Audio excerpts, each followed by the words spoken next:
A big question in the 2024 presidential race.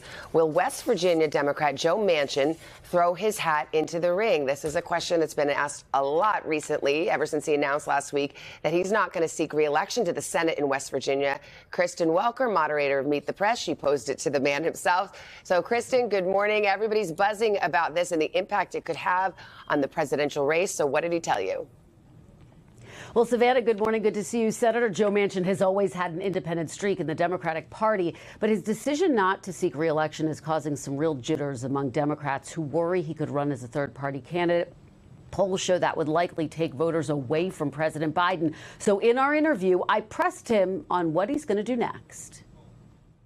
But are you considering running for president? I will do anything I can to help my country. Is that a yes? And you're saying, does that mean you would consider it?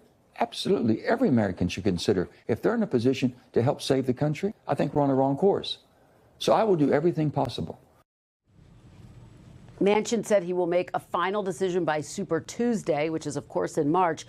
I also pressed him on whether he thinks the Biden-Harris ticket is strong enough. Take a listen. As you sit here today, do you think President Biden and Vice President Harris are the strongest ticket to represent the Democratic Party in 2024? Not in the centrist part, no, I don't. And they know how I feel. I think that basically he is not talking about the things he's done that really protects the middle, the things we did in bipartisanship, the intentions of the bills that we did and how they were enacted. Now, Manchin said he wants to see President Biden talk more about issues that matter to moderate voters, things like energy independence, drug prices. But the senator said by far his biggest fear is that former President Trump would be reelected. He said if that happens, the country would lose its democracy.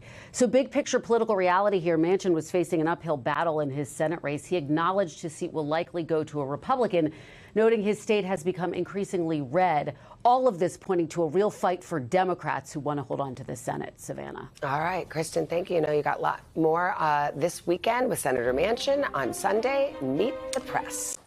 Hey, thanks for watching. Don't miss the Today Show every weekday at 11 a.m. Eastern, 8 Pacific on our streaming channel, Today All Day.